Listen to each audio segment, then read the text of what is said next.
Romanos capítulo 1, de 21 a 23.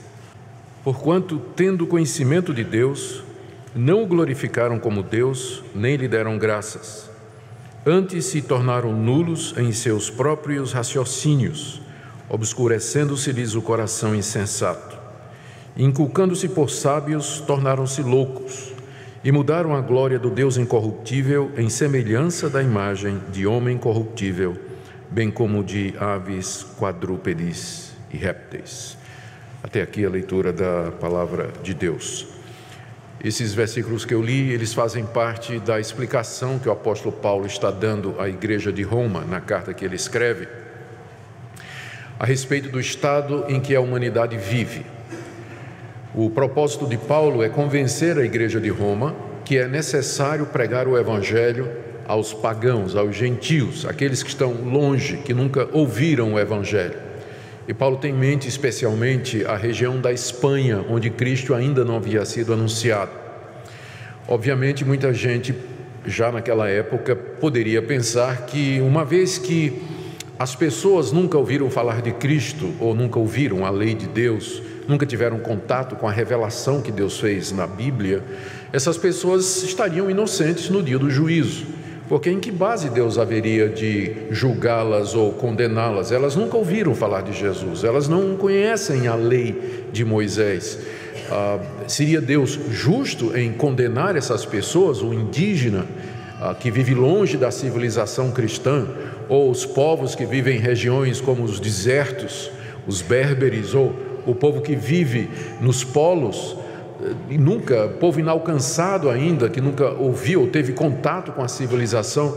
Em que base Deus vai julgar esse pessoal, uma vez que esse pessoal não tem o conhecimento do Evangelho e nem ainda do Antigo Testamento, da lei de Moisés? Então, uma vez que nós entramos por esse pensamento de que o desconhecimento do Evangelho e o desconhecimento da lei de Deus deixa as pessoas inocentes, então nós ficamos pensando qual é a base então para a tarefa missionária da igreja.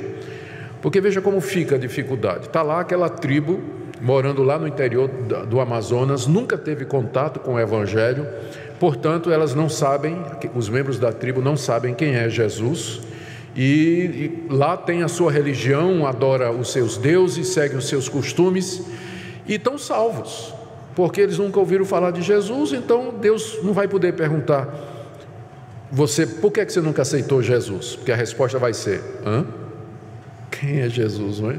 Eu não sei quem é. Então, agora eles estão lá, morrendo e indo para o céu, e chega o missionário, e o missionário prega Jesus. Metade da tribo aceita, a outra metade não aceita. Era melhor o missionário não ter ido, porque todo mundo está indo para o céu. Ele chegou lá, falou de Jesus, condenou metade da tribo. Então, o apóstolo Paulo começa a carta aos Romanos dizendo do estado real de toda a humanidade, pessoas de todas as nações, povos, tribos e línguas, qual a situação deles diante de Deus. E a situação é de condenação.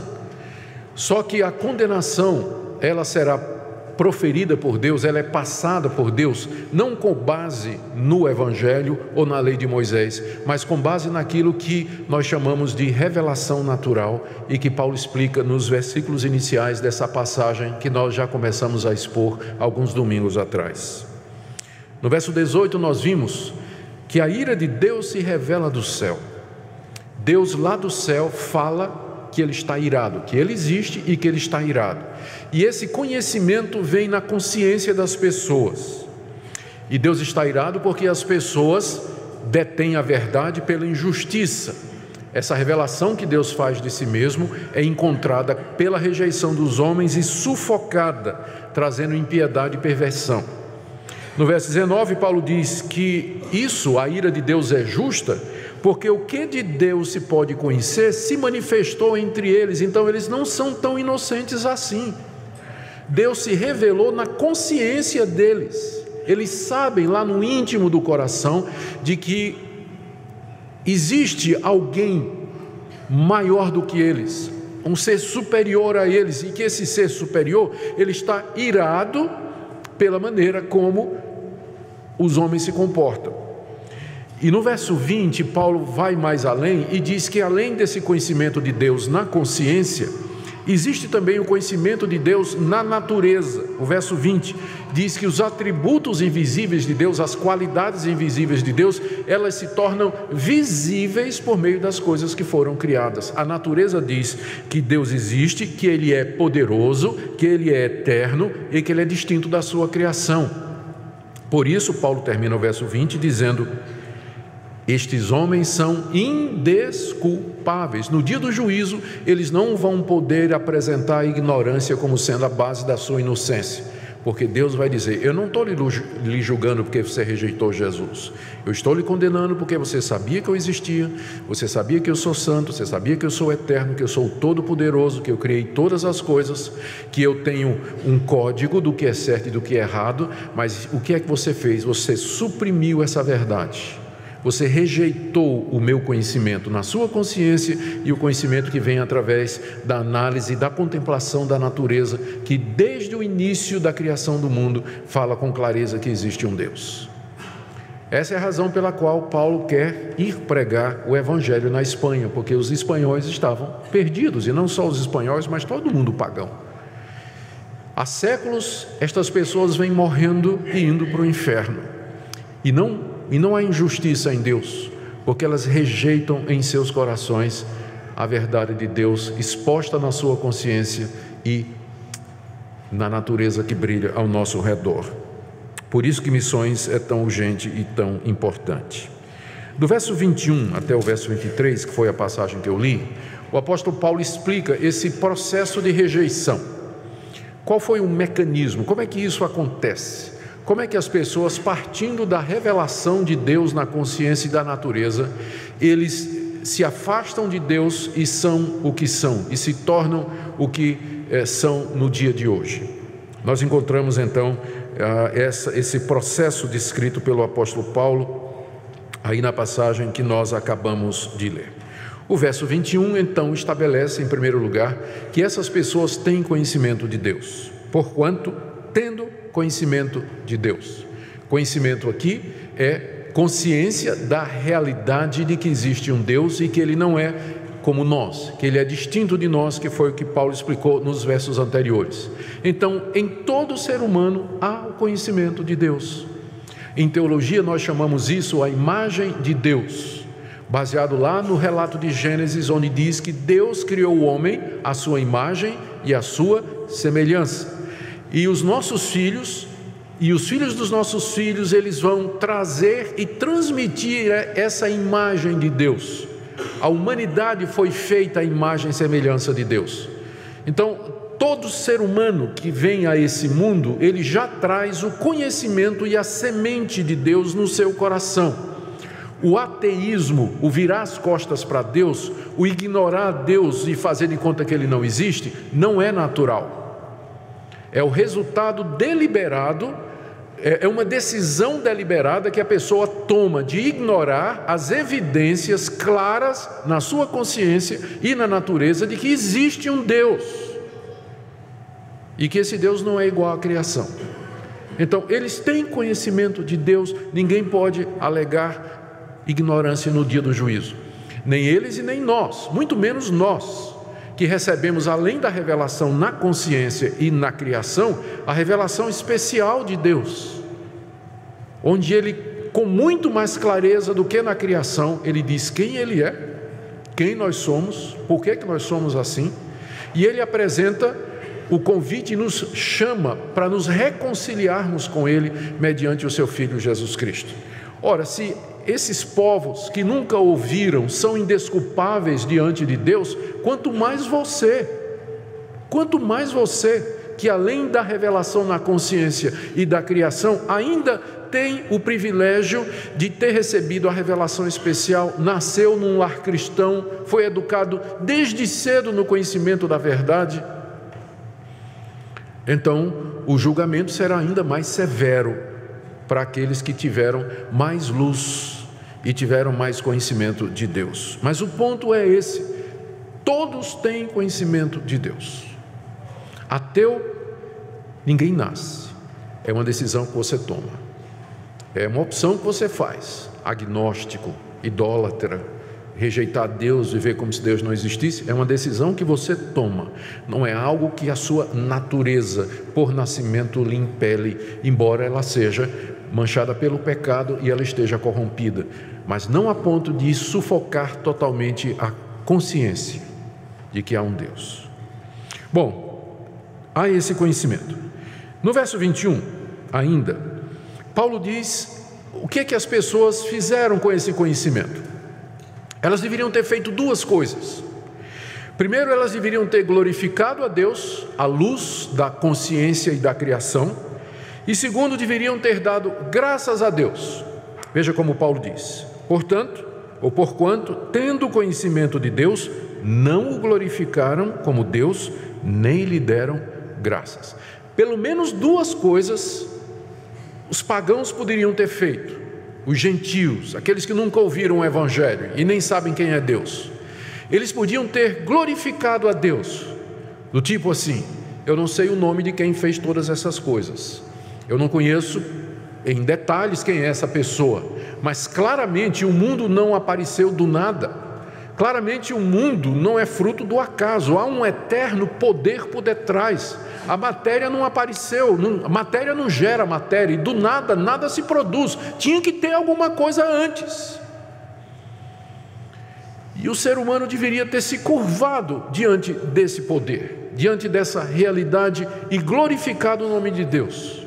Não é que eles seriam salvos por isso, porque isso não poderia anular os seus pecados, mas seria a reação que Deus esperaria da humanidade. Segundo, deveria ter dado graças a Deus, reconhecido que a saúde, o alimento, a vida, o sustento, as estações do ano, as colheitas, as chuvas, tudo isso vem desse Deus que cuida, que provê, que sustenta e que abre a sua mão generosamente para sustentar o ser humano que ele criou. Mas não é isso que a humanidade fez. O que é que a humanidade fez? Paulo descreve, começando no final do verso 21 até o verso 23, um processo de abandono e de negação de Deus que tem 4 etapas. A primeira, ainda no verso 21. Antes, ou seja, em vez de glorificar a Deus e agradecer a Deus, se tornaram nulos em seus próprios raciocínios.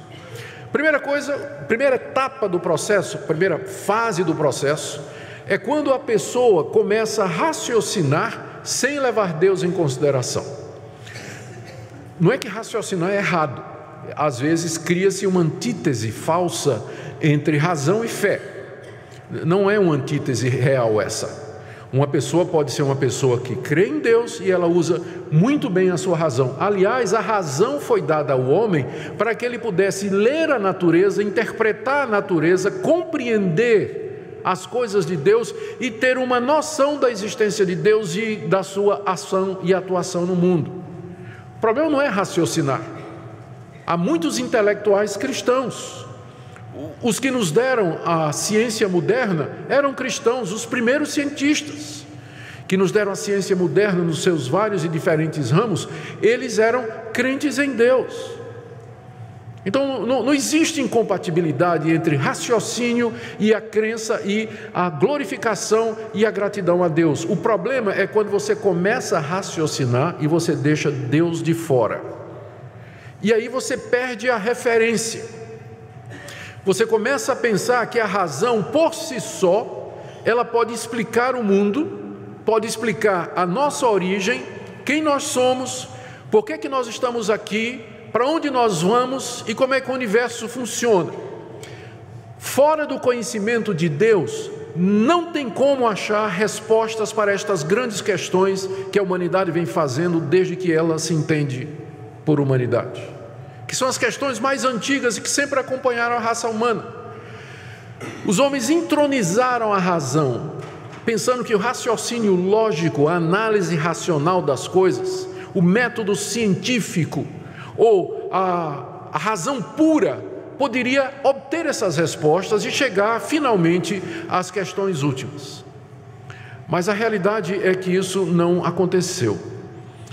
Paulo provavelmente, ao dizer que eles tornaram-se nulos nos seus raciocínios, a palavra nulo aqui significa inútil, ou seja, esses raciocínios não levaram a lugar nenhum, eles não descobriram as respostas, e muito menos quem é Deus, e muito menos nos levaram ao conhecimento ou chegar a esse Deus. Paulo provavelmente está se referindo à filosofia da sua época. Paulo vivia no auge da filosofia grega. A Grécia é o berço da filosofia, dos filósofos, dos inquiridores, das grandes escolas de pensamento. Até hoje, estudar filosofia começa com o estudo da filosofia da antiguidade. A Grécia como o berço do pensamento. Paulo está aqui dizendo que os raciocínios humanos que deixam Deus para trás, eles não podem nos dar a resposta final para todas as coisas. Isso, ele não está sendo contra a razão, ele está sendo contra o racionalismo, que é você entronizar a razão como sendo a medida de todas as coisas.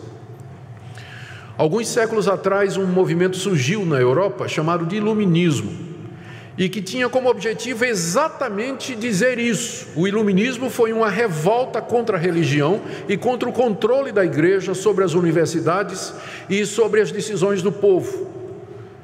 Então, no movimento iluminista, o homem queria ser o seu próprio senhor, queria se libertar das peias da religião e da fé, e achava que pelo raciocínio alcançaria todas as respostas. Surge o racionalismo, surge o empirismo, surgem movimentos que tentam explicar o mundo, surge o evolucionismo, surge Hegel com a dialética da história, surge Marx com a teoria social para explicar a história, como é que ela funciona. E onde isso nos levou? Até hoje ninguém tem as respostas, continua sem resposta, continua. A cada dia aparece uma teoria nova. Esqueci de falar de Darwin, que achava que o processo de seleção natural alimentado por mutações randômicas e aleatórias e transmitidas à descendência, promovendo a sobrevivência do mais apto, explicaria a origem da vida e a sua pluralidade. Hoje a teoria de Darwin já vai numa terceira revisão, e eu já soube que vai ter uma quarta, porque não dá para explicar, depois que descobrir o DNA e a linguagem do DNA, não dá mais para sustentar que a inteligência, a informação contida no DNA, ela surgiu por acaso. Não tem como, acaso não gera informação inteligente. Aliás, todas as mutações, elas provocam não avanço, mas mutilação. Então já precisa mudar essa teoria. Tornaram-se nulos nos seus próprios raciocínios. Começa aqui, ó. Você começa rejeitando Deus, se abandona Deus como referencial do seu pensamento. Segunda coisa, segunda etapa, está aí no final do verso 21. Obscurecendo-se-lhes o coração insensato. O coração, por causa dessa insensatez de abandonar a Deus, o coração se tornou escuro.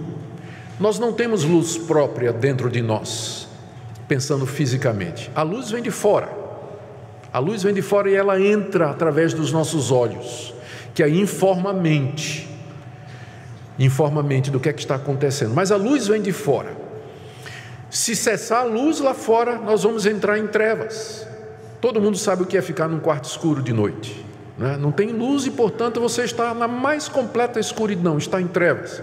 Agora, a figura é muito clara. Uma vez que você rejeitou aquele que é a luz do mundo, uma vez que você rejeitou aquele que é a fonte de todo conhecimento, o seu coração se escurece, o coração fica perdido como quem está trancado num labirinto escuro. Não sabe quem é, de onde veio, nem para onde vai, não sabe a diferença do certo e do errado. E que figura maravilhosa para descrever a situação do homem hoje. O seu coração está em trevas, o homem está perdido. Ninguém mais sabe o que é certo, ninguém mais sabe o que é errado. A verdade é relativa, estão misturando tudo. Estão acabando com todos os pilares e fundamentos da nossa civilização. O coração em trevas. O homem não sabe para onde vai. Ele não tem respostas, está perdido. E resta o suicídio, pragmatismo, viver por prazer, viver para as drogas, encher a cara de bebida, eleger algum Deus a quem ele vai servir.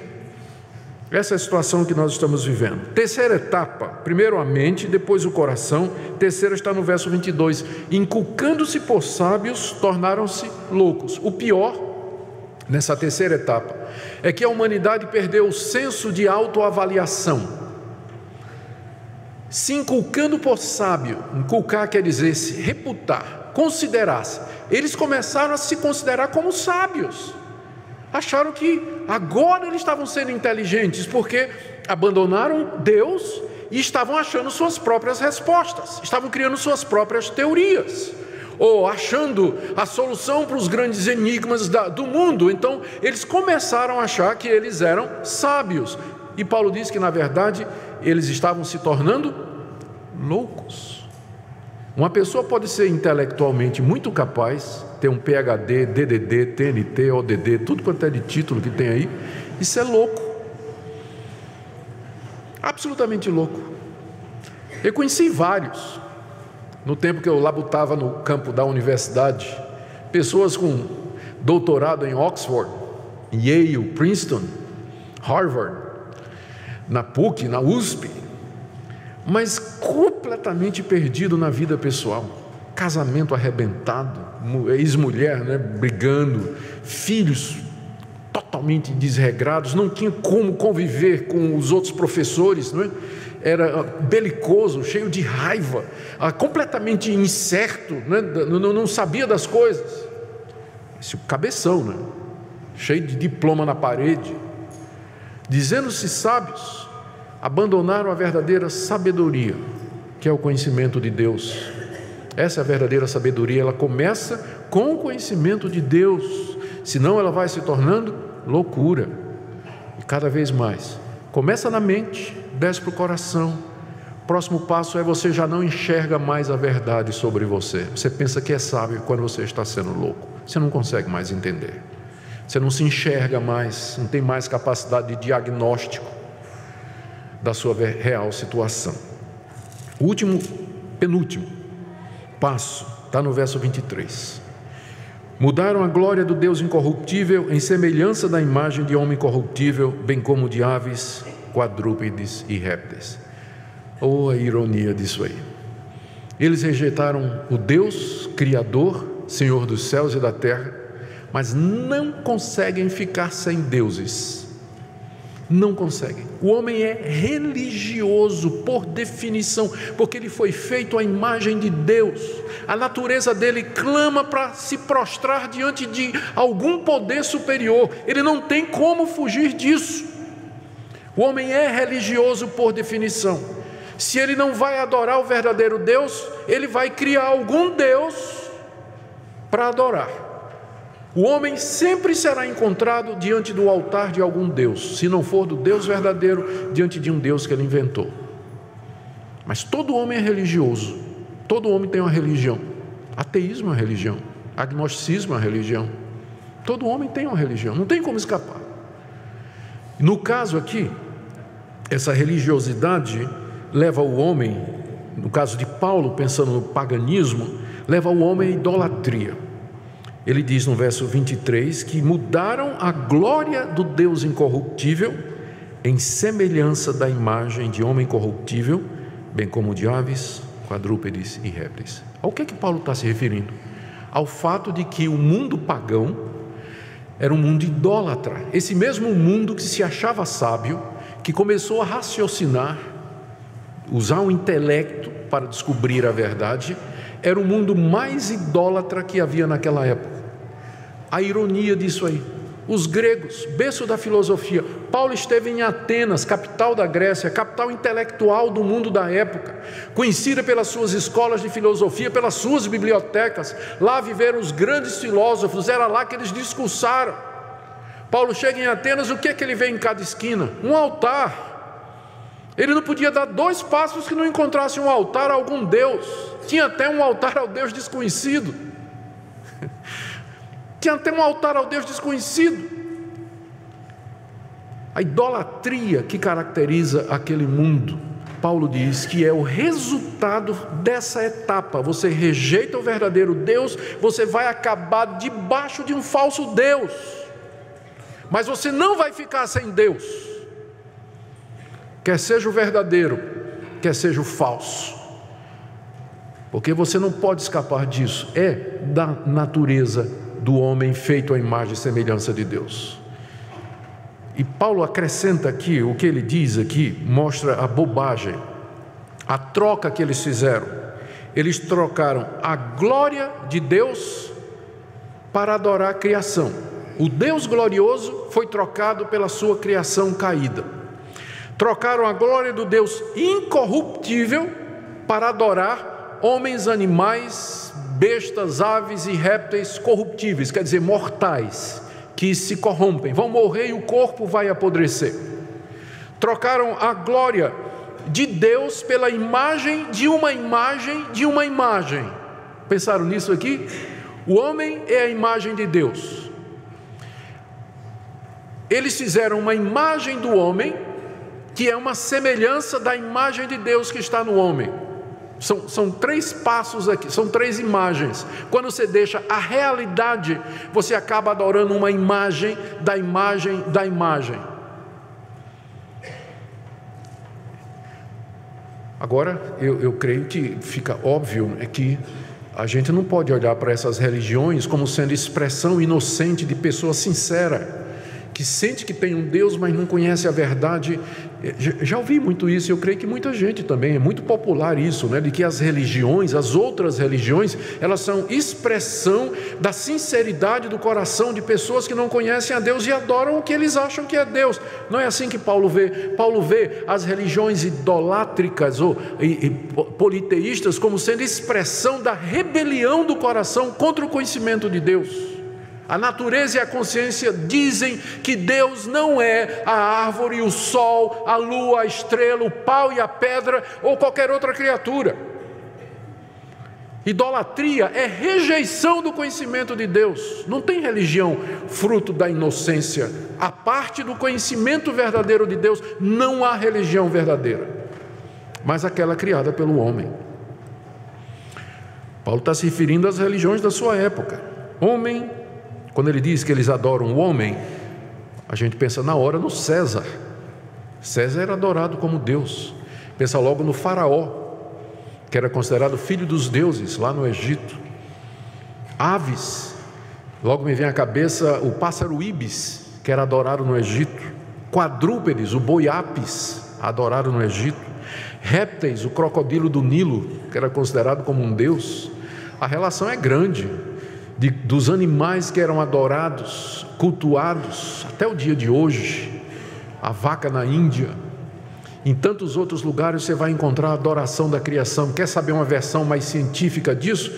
O movimento ecologicamente correto, que olha para a terra como a mãe terra. A terra é vista como um organismo divino.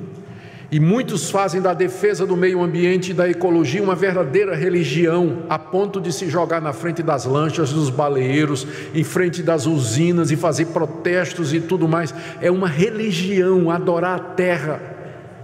Não estou dizendo que a gente não deve lutar pelo meio ambiente. O cristão, mais do que qualquer um, deveria lutar pelo meio ambiente, porque esse é o planetinha que Deus nos deu para viver.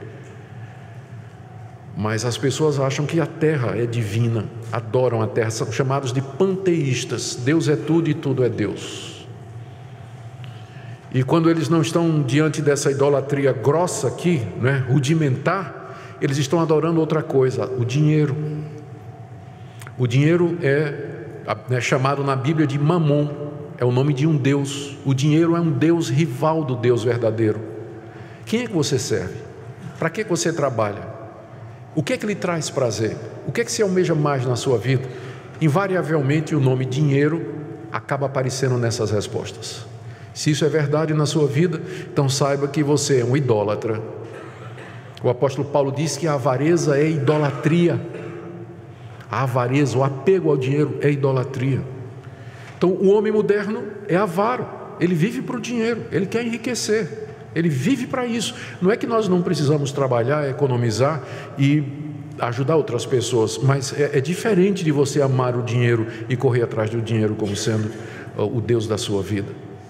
Sexo, prazer, as pessoas fazem do prazer a razão da sua existência, e elas vão de uma forma de prazer para outra.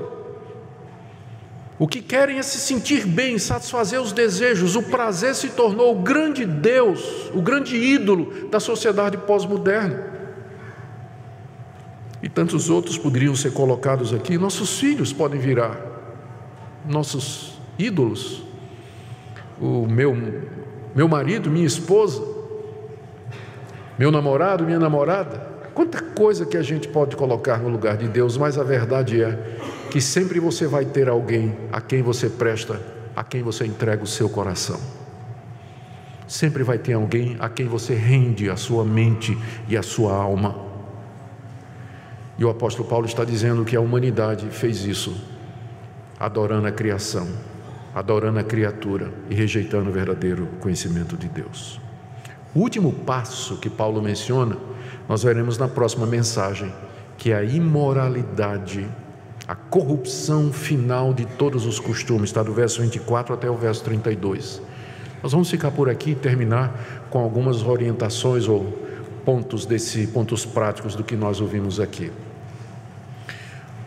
Primeira coisa que eu queria chamar a sua atenção é que você pedisse a Deus para que Ele abra os seus olhos para que você veja o verdadeiro estado do seu coração.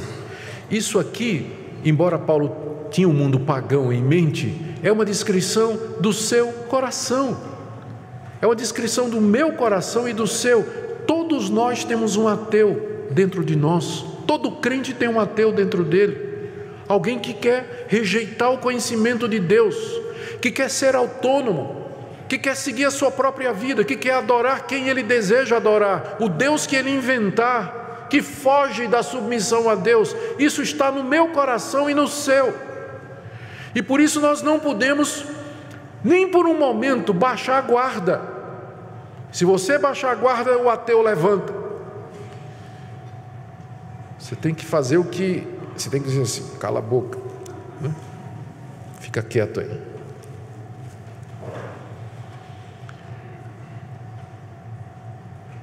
A gente passa boa parte do tempo cuidando das coisas legítimas da vida, mas a gente esquece da tendência do nosso coração, que é fugir de Deus e rejeitar a Deus e seguir os seus próprios caminhos.